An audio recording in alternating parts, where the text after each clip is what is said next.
Dhiira tokko durba sadii taanee qabannee waliin ciisnee ajjeesnee. Yeroodhaaf maqaa kiyya himachuun barbaadu kanan dhaladheetti guddadhee Jiituu Magariituu Oromiyaa keessatti. Barnoota baradheera yoon jedhame kutaa 4 irraatii gara kutaa 5tti darbeera. Sunuu barachuun kutaa lakkaa'uu daree tokko irraatii gara daree biraatti darbuu yoo ta'e jechuudha. Akka barataa tokkootti seeraan yuunifoormiin naaf bitamee dabtarri naaf guutamee yeroo nanitti baradhe hin yaadadhu. Kanaaf immoo sababa kan ta'e maatii koodha. Haati kiyya dhaloonni ishees guddinni ishees dubartii baadiyyaa taatus haa ta'uutii garuu aadaa yookiin immoo amala dhiira tokkoof tasgabbooftee jiraachuu hin qabdu. Ayyaanni ishee nurran gahiin jennee kadhachaa jireenya ishee jibbaa guddanne haa ta'uutii garuu anas ta'e obbolaa koo biraa ayyaanni ishee nafne. Yoo xiqqaate gaa'ela si'a 7 ol dhaabbatteetti. Gara ijoollee 11 deesseetti. 11 keenya keessaa 10 abbaadhaan garagaraa. Obbolaa koo 2 duwwaatu abbaadhaan tokko. Sanuu walitti aansanii dhalatanii otoo hin taane sadaffaa fi torbaffaa irratti dhiira 2 garaa ta'anii abbaa tokko ta'uu haadha keenyatu dubbata. Seeraan gaa'ela dhaabbattee jiraachuun barbaaddu. Inni kun kana nagoonaan ni kee. Inni kun immoo akkanadha. Isa kana dhiira jedhee waliin jiraachuu korra maaliin yoon godhe wayya jechuun jecha safuu haadha irraa hin eegamne ijoollee ishee taasofti. Hunduma keenya irraa immoo dhimma hin qabdu. Nyaanne, dhiisne, uffanne, daarofne dhimma ishee miti. Hunduma keenya ana dabalatee akka habaqii qilleensatti bittinfamee ollaa qe'ee keessatti bittinfamnee guddanne. Hundumti keenyiyyuu mana namaatti gurguddannee jabaannee waggaa 9 waggaa 10 yeroo guunnu gara mana haadha keenyaatti deebinee gabaa keessa wanta bitamee gurguramuu danda'u gadi teenyee binnee gurgurraa. Yeroo warri dubartootaa binnee gurgurree buufannu warri dhiiraa immoo nu reebanii nurraatii fudhatu. Jireenyi keenyi kanaa hundumti keenyiyyuu abbaa garagaraa qabna mitiire.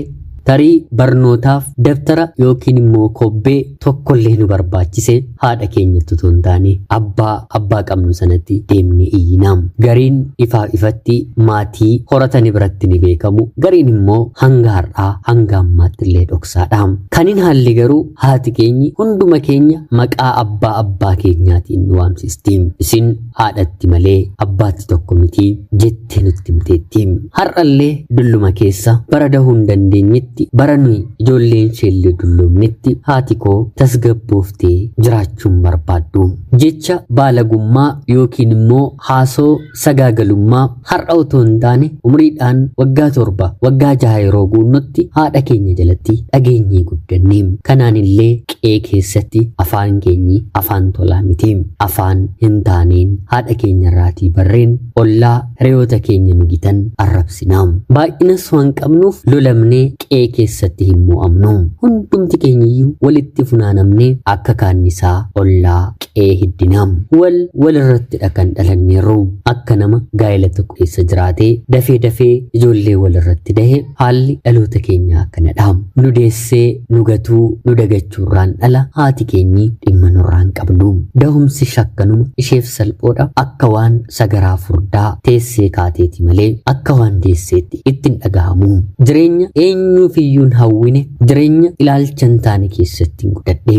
Kanaan barnootumayyuu gara kutaa 5tti darbeen saniyyuu hin baradhu jedheen gabaama keessa daldaluu koonitti buufee. Waggaa 2 waggaa 3 ergan hojjedhee booda abbaadhaan tokko kan taane umriidhaan kan na caaltu obboleettii kan naaf taatu haadhaan immoo garaa kan taane biyya Saawudii jirtu tokko abbaan kiyya kadhate mee intalli kunillee geesseetti ofitti fudhadhu mee yoo isheen Yemen geessu gargaariin himee jedhee naaf kadhata. Gara biyya hambaa deemuuf namni nama barbaachisa mitiire. Biyya hambaa deemuuf fedhii kan godhate anadha.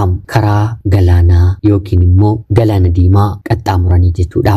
Maallaqa dallaalaafis kan faleera walii galeera. Haa ta'uutii garuu dallaalaan sun siin fudhadhanaan jedhee naannoo baatii torba guutuu si'a meeqa otoo ijoollee deddeebisuu maallaqa koo erga narraa nyaatee booda yoon si fuudheen qofan si erganaan jedhee yeroo kana ani heerumuu koo otoo hin taane deemuu kiyyatti wantan xiyyeeffadheeruuf eeyyeen na fuudhiitii na ergii hin jedheeni. Tolinaan jedhee fuudhaa yookiin immoo gaa'ila hanga lubbuun ofii jiruutti osoo hin taane hangan galaana diimaa qaxxaamurutti gaa'ila waliin dhaabbanne. Tole jedhee na fuudhee deemee wal fuunee hamma Yemen keessaa torbee laman turutti naannoo baatii lamaaf na waliin ture. Sanaan booddee gara hojii isaatti deebi'ee maallaqa kiyya hojjedheen walitti qabachaa ture narraa fixeera mitiire hangan Saawudii seenutti hiriyoota isaatu isheen kun maallaqa hin qabdu haa ta'uutii garuu kanaan walii galuu dandeessu jechuun foon kootiin karaatti nafu jedheen yerosuma gurguruu yookiin immoo shaqaxuu eegalee. Tarii maal taateetti yeroo waa'ee ishee dubbattu ulfinallee maaf ofiif hin kennitu naan jechuu ni dandeessu ni ta'a.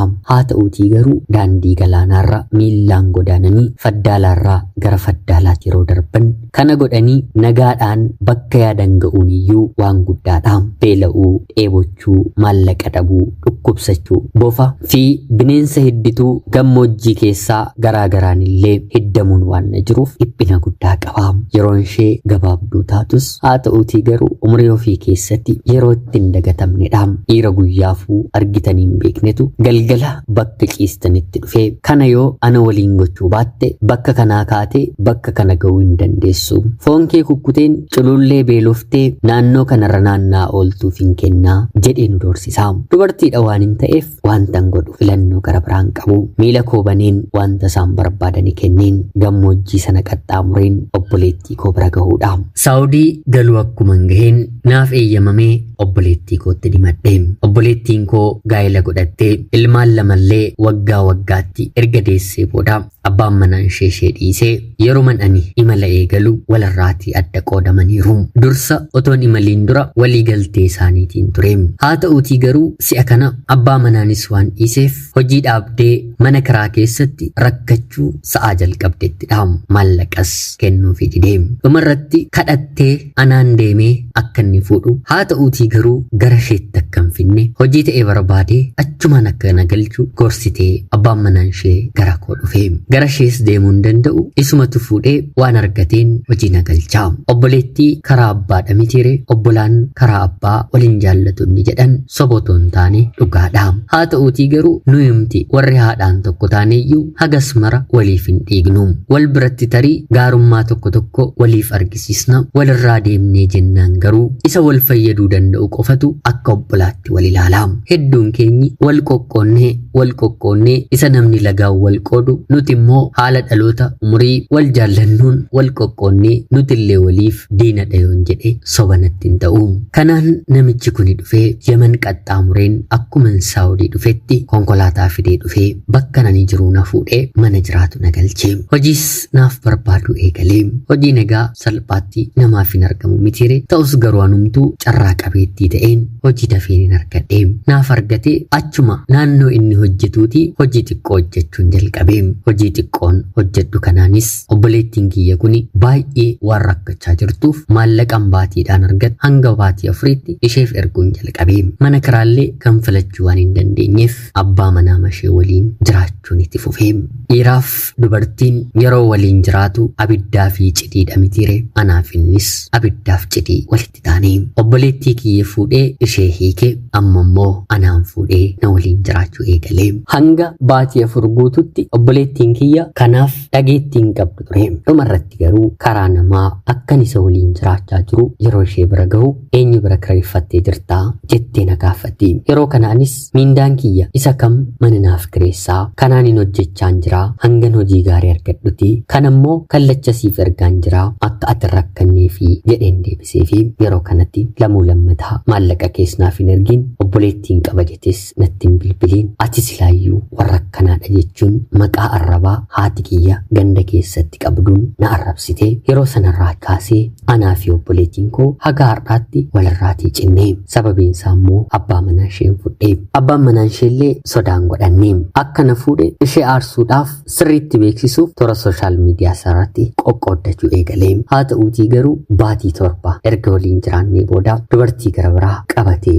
mana natti dhufee nan aare nan gubadhee ani maalii isheen maali yeroon jedhuni siin ishee rakkinni natti fide isheen immoo jaalladheen manatti kan hin fidadhe borga namaa kaasiitii mana barbaaddadhu narraa wayinaan jedhee isa kam borga namaaf hin turaree yeroo masanan galgaladha dubartoonni ani beeku magaala sanan jiru isaanitti bilbiladheen koottaa rakkoo keessan jira bakka kanatti na fudhaa jedheen dhufanii na fudhatanii sababa kiyyas yeroon ittinu bagasi tafee obboleettii keessa fuudhee akkamittiin siinis si fuudhaa yeroodhaan otoo daa'imni hin dhufiin adda bahuun bareedaadhaan jedhanii lama ta'anii jiraatu gatii kiraaf rakkoo akka hin qabne jalqabu mana taasaanii mindaan kiyya xiqqishuu waan na tureef gatii kiraaf baay'ee yaaddaan ture tole jedheen isaan waliin jiraachuun jalqabee baay'eeyyuu hin turre bakka lamaan isaanii hojjetaniiti dubartiin tokko gadhiistee jennaan bakka sana na buusanii akkuma dubartiin arabaa tokko mindaa argattuun qacarameen hojjechuu jalqabee yeroo kanatti lamatti isaa ta'u sadiitti qooddadheen kireeffadheen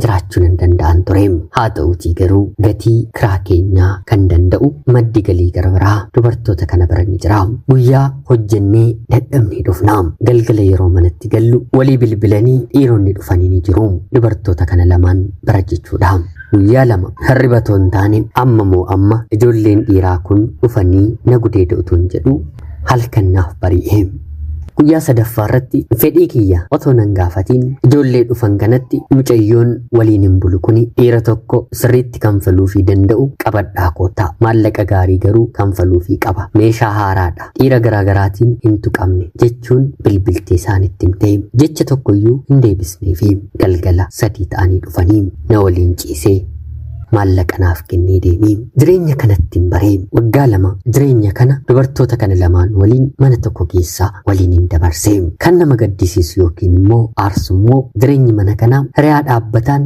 nu bira hin jiru har'a inni dhiiraa ana bira buluu barbaadeera yoo ta'e na waliin buraa ishee tokko waliin buluu barbaadeera yoo ta'e immoo ishee tokko waliin bulaa dhiira 3 ta'anii wal jijjiiraa akka barbaadanitti nutti fayyadamu kan nuti ilaallu gatiin mana kiraa keenyaa wanti nuti fayyadamu jireenyi nuti jiraannu otoon dhiphatiin jiraachuu qofaa kanuma keessa reyoonni koo kun lamaan maatii isaaniif mana ijaaru obboloota isaaniif mana hojii banuu fi kanneen kana fakkaatanidha ani haadha koolleen gargaaru obboloota koos garagaleen ilaalu buukii kiyyatti qofan maallaqan walirratti qabadha sababiinsaa kaleessas dhama'een jiraachaan ture har'ammoo inumaayyuu dhama'een irratti immoo qaama koo gurgureen jiraachaa jira kanaan utuma jennu waggaa 2 booddee wanti nama ajaa'ibu hundumti keenyiyyuu wal keessa waan deemnuuf dhukkubni gosa tokko sa'aatii tokko jahan keenya qabatee yeroo kanatti jahan keenyu walirraatii cinnee walirraa adda baanee wanta du'u natti fakkaatee fanxoo haa ta'u cobxoo qaama saalaa keenya irratti naanna'ee cittoo malaa fooliin taane kan qabu mana yaalaatti illee nu yaaluuf kan xireeffatan dhukkuban taanetu ni qabee wal dhukkubsachiisurra walirraa adda bahuu qabna jennee nuyi sadan keenyiyyuu kanaaf sababa kan nutti ta'e kanadha jennee mana qofaatti kireeffannee haga baatii 2 manaallee bahuu hin dandeenye dhiira arguu miti of mataa kiyya fuullee keessatti ilaaluun illee natti ulfaate sanaan booddee fayyeen gara hojiitti deebi'een haa ta'uutii garuu madda galii ani argachaa ture otoon dhiphatiin gatii mana kiraallee kan hin kanfalu amma kan hin kuufadhe irraatii maallaqa baasu yeroon eegalu natti dhaga'amaa dhufe maaliif hojii kiyya duraatti yoon deebi'ee barbaaddadheen haala narratti beekamuu hin dandeenyeen jedheen hojii kana barbaaddachuu jalqabe yeroo kanatti maaltu yoonaaf argame gaariidha dubartootumti kun gatii mana kiraa qofa akka danda'uufiif jedhanii dhiira tokkotti galanii waliin jiraachaa jalqabaniiru dhiirri kunis waliin ciisa akka barbaade isaan godha gatii kiraa qofa irraatii kanfalaa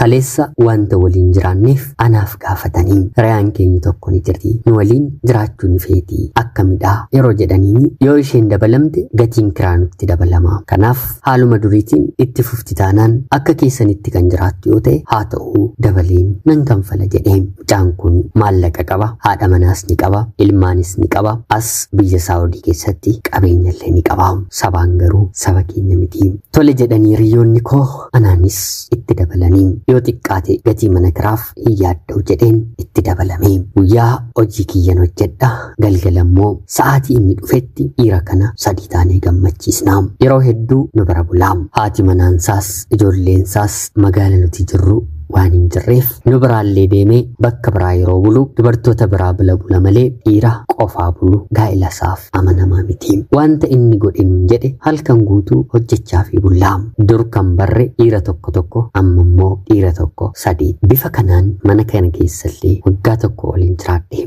Turtii waggaa tokko ol booddee ni dhukkubsate. Manuma nuti kireeffannee jiraannu keessatti du'ee bulee gara haadha manaa isaatti erginee haati manaa boossee awwaallate. Qaamni saalaasaa yeroo ta'e booddee sanyii kormaa otoo hin taane dhiiga qofa of keessaa dhangalaasuu jalqabee. Dhiisii sittaa hafu wanti kun nafa kee miidhaa jira yeroo jennuuni lakkii jedhee nuti deemu. Dhumarratti kunoo kanaan ga'ee.